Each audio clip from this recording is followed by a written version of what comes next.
heart, I feel they wanted me. Curtis Mayfield, Hard Times, here on Democracy Now!, democracynow.org, The War and Peace Report. I'm Mimi Goodman with Juan Gonzalez. Juan? Well, The Nation magazine has just published a major investigative report titled Katrina's Hidden Race War. The article examines how a group of white vigilantes in the predominantly white New Orleans neighborhood of Algiers Point shot at least 11 African-American men in the days after Hurricane Katrina.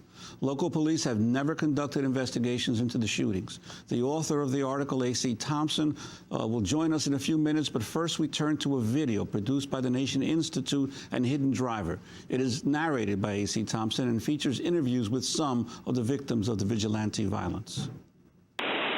When Hurricane Katrina ripped into New Orleans, most people tried to flee. In one neighborhood, however, a band of 15 to 30 people refused to evacuate. With the police department crippled, these people amassed weapons and began patrolling the streets. Before long, bullets began to fly. Over the past 18 months, I've interviewed figures on all sides of the gunfire. The gunmen, people who were shot and survived, and witnesses to the violence. Severed from the rest of New Orleans by the river, Algiers Point is an insular, predominantly white neighborhood within the larger Algiers district, which is mostly African American. As word spread that Algiers Point was dry, desperate people fleeing flooded zip codes began headed toward the West Bank. I never thought that I would witness what I did during Katrina. You know, not in Algiers Point. Not among some individuals that I classified as neighbors. We're blocking both ends of the street. This is during Hurricane, Katrina. They're doing looting. They're looting the businesses right now, and we figure they'll eventually get around to looting the houses. Fearing an influx of outsiders, the gunmen of Algiers Point barricaded their streets. Malik Rahim is one of a handful of blacks living in Algiers Point. In the days after Katrina, he says he was threatened at gunpoint by several white neighbors. I couldn't walk through Algiers Point. You couldn't? Oh, no, I could stay on my block. But if I would have turned that corner, I would have been in a firefight. Malik's friend, Reggie Bell, was also confronted at gunpoint. After they caught up with him, they told him to run. And if he would have ran, they was going to kill him. They were going to shoot him in the back. And he told him, he said, hey, man, he said, I live right here. He told him to run. At the ferry terminal in Algiers Point, the National Guard established an evacuation zone and began busing flood victims to Houston. On September 1st, 2005, Donnell Harrington left his home and began walking toward the ferry terminal with his cousin, Marcel Alexander, and a friend, Chris Collins. To get to the evacuation zone, the trio had to walk through Algiers Point. You know, I was talking to my cousin and our friend, and I was telling them that, yeah, we finally about to get out of here. You know, I was talking, because my cousin was on the side of me, on the right side, and I looked down at my arms and everything, and because you know, some of the shots hit me in my arm, my chest, my neck, my stomach, and you know, I just saw blood everywhere. I'm trying to pick him up, the shots again, so I fell. And Donnell trying to get up, and we always trying, we panicking now. And he was like hollering, like, you okay, you all right? And he was, you know, like I said, he was pretty hysterical, man. And when I saw the guy, when I actually recognized the guy with the shotgun, you know, and it was like he was reloading or something. As I'm trying to pick him up, they coming towards us with the gun. Like probably, like at that time, like probably 2 or 3 of them. And so now I'm trying to get out this guy, trying to get away from him, you know? 2 of them coming my way, and one of them coming at the nail way. But the last I saw the nail, and I'm running, me and Chris running, and it was like, oh, we gonna get you niggas. I ran up into the corner, and they had these 2 guys in the car. They had these 2 white men in the car, an older white guy and another, you know, a younger white guy. And they had their shirts off. I can remember, you know. And they were like in a small pickup truck. We know y'all, what y'all was doing. We saw y'all. Marcel goes on to say the vigilantes thought he was a looter. And You know, I'm asking these guys, I'm like, help, help me, you know what I mean? And the guys was like, I can remember him telling me, we can't help you, get out of here, you know what I'm saying? And one of the guys, one of them, I can remember one of them calling me a nigger, get out of here, nigga. We can't help you. We liable to shoot you ourselves. That was the last thing I heard him say. Eventually, Harrington got help. A black neighbor drove him to the hospital, where doctors pulled 7 lead pellets out of his neck and repaired a large hole in his jugular vein, saving him from death. Some of the white men involved in the vigilante group have publicly bragged about taking part in the violence, but none of them has been arrested. In 2005, several of the men talked about their activities in the Danish documentary Welcome to New Orleans. How do you protect yourself? You had to do what you had to do. If you had to shoot somebody, you had to shoot somebody. No, we had... That's simple. We had looters. It was great. It was great. It was like pheasant season in South Dakota. Right on. If it moved, you shot it. That's not a pheasant. We're not in South Dakota. What's wrong with this picture? We walked the streets. We had sidearms. You had no choice. It was that bad. Well, he said, just put them on the side because they knew they were doing wrong, He said, just put them to the side. That's all we could do. In Chicago. I am no longer a Yankee. No. I earned my wings. He understands the N-word now. I learned my wings. Like with all the looters and stuff. What looters? You didn't see all the... We had 3. They left here, one without a T-shirt, and the other's full of buckshot. And we have the T-shirt to prove it. Really? Oh, yeah. What happened? We shot him. What happens in other parts of this state, I don't know about. But we don't care about. But in this neighborhood, we take care of our own. We sent them back into wherever they came from and said, don't come back. That's from the Danish documentary Welcome to New Orleans. A.C. Thompson is with us here in our Firehouse studio in New York, the award-winning journalist on the staff of ProPublica. His article, Katrina's Hidden Race War, appears in The Nation magazine. His reporting on New Orleans was directed and underwritten by the investigative fund at the Nation Institute.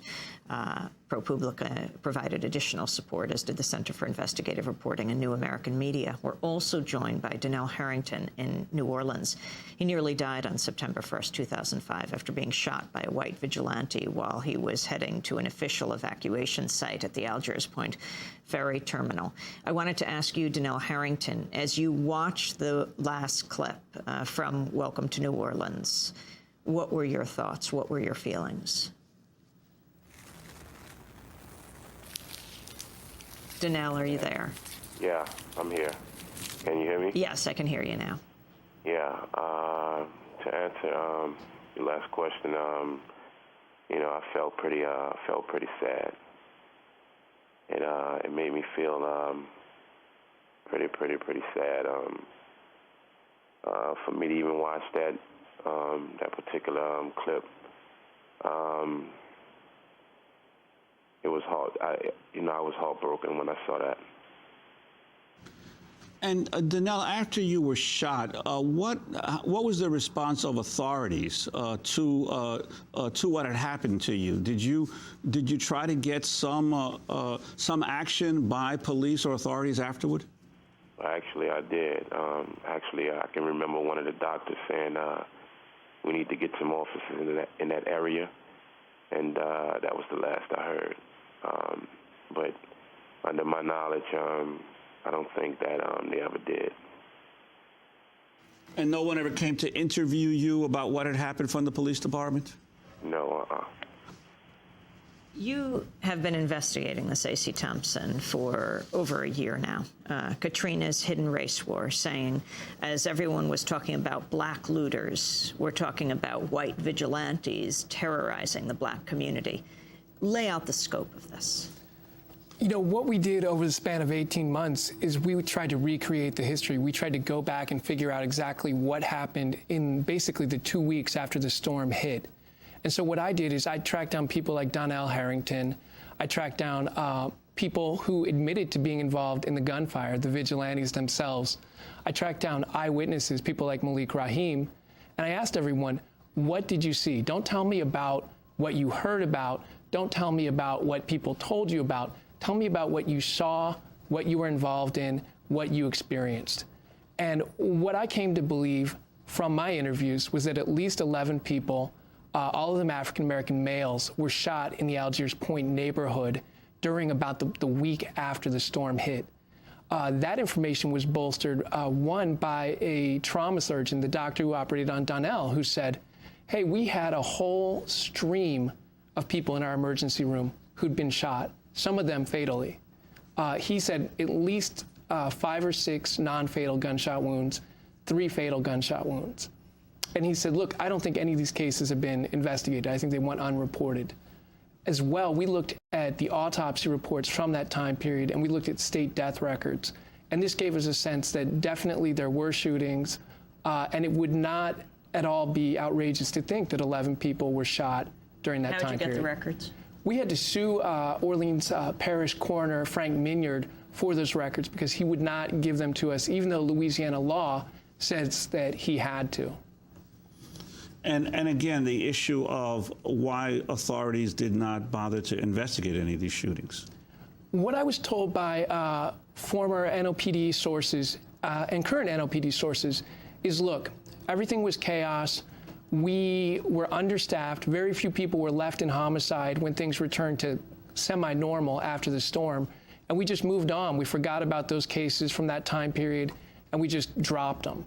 So basically, everything from that time period, the crimes were forgotten. You know, Democracy Now! Went down to New Orleans right after the hurricane, and we spent time with Malik Rahim, who you also interviewed in this documentary.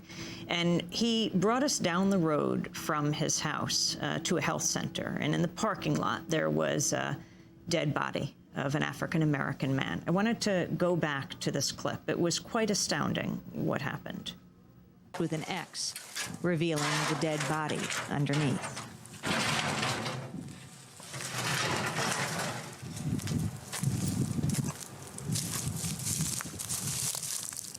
Now, his body been here for almost 2 weeks, 2 weeks tomorrow. All right, that this body been laying here. And there's no reason for it. Look where we at. I mean, it's not flooded. There's no reason for them to be left that body right here like this. I mean, that's just totally disrespect. You know, and I mean, 2 weeks. Every day we ask them about come and pick it up. And they refuse to come and pick it up. And you can see it's literally decomposing right here, right out in the sun. Every day we sit up and we ask them about it. Because, I mean, this is closest you could get to tropical climate in America. And they won't do anything with it. Malik, do you know who this person is? No. But regardless of who it is, I wouldn't care if it's Saddam Hussein or bin Laden. Nobody deserves to be left here. And the kids pass by here and they're seeing it. I mean, the elderly, this is what frightened a lot of people into leaving. We don't know if he's a victim of vigilantes or what, but that's all we know is that his body has been allowed to remain out here for over 2 weeks. We're standing right outside the health clinic. Its doors are chained. The building is not seriously damaged. No. Have you reached people there? What authorities have you talked to pick up this body? We're going to talk to everyone from the Army to the New Orleans police to the state troopers to, I mean, we're going to talk to everybody who we can. I even talked to Oliver Thomas, who was the councilman at large yesterday, about this body. He said he was surprised to see that this body is still there. But it's 2 weeks. 2 weeks that this man been just laying here. As Malik Rahim was speaking, as if on cue, every level of authority he mentioned drove by. There's a dead body right here. Who are you with? We're with Bravo 15. Which is? The CAV. Army? Army, yes, regular Army. There's a dead body right here. Can you guys pick it up? I don't think we can pick it up, but we can call the local authorities to come and pick it up. This gentleman who lives in the neighborhood said that they have been trying to get... Here, let me ask these guys too. Excuse me. Hi, there's a dead body right here. Can Louisiana State Troopers, can you pick it up? You need to talk to our public information officer, ma'am. It's been here for 2 weeks. We filmed it last week, and the gentleman over here said he's been trying to get it picked up for 2 weeks, and Louisiana State Troopers, the police, the Army, no one has responded. We're looking right over at it right there. You need to talk to our public information officer. You can contact them at the troop. Your name is? You need to talk to our public information officer. Do you know about the body? You need to talk to our public information officer. Sir, do you know about the body over there? Oh, ma'am, you talk with our public information officer. Do you know what they should do to get this body removed? I have no idea. I can't tell you. I don't know. There's been several people over here looking at it.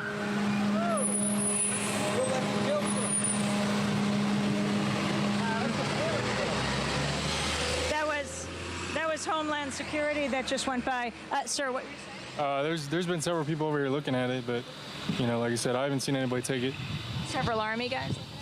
Army, I've seen police over here looking at it, seen ambulances looking at it. That's about it. That was just a few weeks after the hurricane in 2005. A.C. Thompson, in your piece, Katrina's Hidden Race War, talk more about the investigation and where it stands today. You know, my investigation is ongoing. People are contacting me. People from Homeland Security, African-American residents of New Orleans, people are contacting me, and I'm going to continue to follow the story. As for the official investigation, there is none, and there has been none. And that's one of the most troubling things to me, is when you have the doctor who says, yeah, we had all kinds of shootings. When you have Donnell who says, who told me, I went and tried to make a police report. I went and tried to see if the police did anything, and they hadn't done anything, and they didn't take a police report. When you have people like Malik Rahim, who has been publicly saying for 3 years now, hey, this happened and someone needs to investigate, what's kind of just flabbergasting to me is that people know this story is out. In New Orleans, this story is circulating, and there has been no investigation. And especially in light of all of those early press reports about the looting and the violence that supposedly was occurring among the hurricane victims, to see that these actual murders have gone uninvestigated or almost unreported, except for your work, is astounding. You know, it really is a thing where when I spoke to the vigilantes, they said we were listening to the TV, we were listening to the radio, and there were these reports, some of them coming from then Chief of Police Eddie Compass and Mayor Ray Nagin, about how chaotic things were. So we were scared, we were fearful. We thought, one said, we thought we were doomed. Another one said, the people coming across to our neighborhood, I considered them hoodlums from the lower 9th Ward. And so I think partially what you had was a climate of fear stoked by the media and stoked by public officials who were basically spreading rumors. And then you had a neighborhood that tried to barricade itself and turn itself into a little garrison community. Tell us about the man whose dead body was burned, perhaps by the police, not clear. Tell us that situation.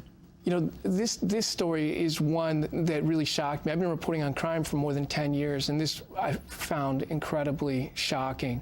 This is the story of Henry Glover. Henry Glover is a guy who, shortly after the storm in the Algiers neighborhood, was shot by an unknown assailant. He was rescued by a Good Samaritan who drove him to a public school where the police had set up camp and had basically a staging facility. And he thought, the Good Samaritan did, that the police would be able to help this man who desperately needed medical help. What happened, according to 2 witnesses who were there at the scene, is that the police, in fact, did nothing. They handcuffed the Good Samaritan and physically attacked him and left the man who was wounded to bleed to death. This is what 2 witnesses have told me. Later, after the man was dead and bled to death in the backseat of this car, the car was confiscated by the police. And the next time we know about what happened to the car is it's behind the police station and burned up with the man's burnt body in the back, reduced to nothing but bones and clumps of meat and ashes. And there has been no investigation. There's an autopsy that says clearly this man was burned up, which is suspicious and unusual, and nothing has happened. His family has gotten no information from the police, and the police haven't bothered to talk to his family and say, what do you know about the last moments of Henry Glover's life? What do you hope to know, Harrington, at this point? Do you hope to see any kind of justice? Are you pursuing those that shot you through the criminal justice system? Yeah, of course. Of course, I would like to see all those who participated in that horrible act of violence. I would like to see all those people be brought to justice. A.C. Thompson, what do you think it'll take? You know, this is the kind of thing that there are many, many people who can investigate. The local DA, the local police, the state attorney general, the federal authorities. If the public demands that the authorities actually take a look at this, it may well happen, but it's going to take the public pushing the authorities to do something.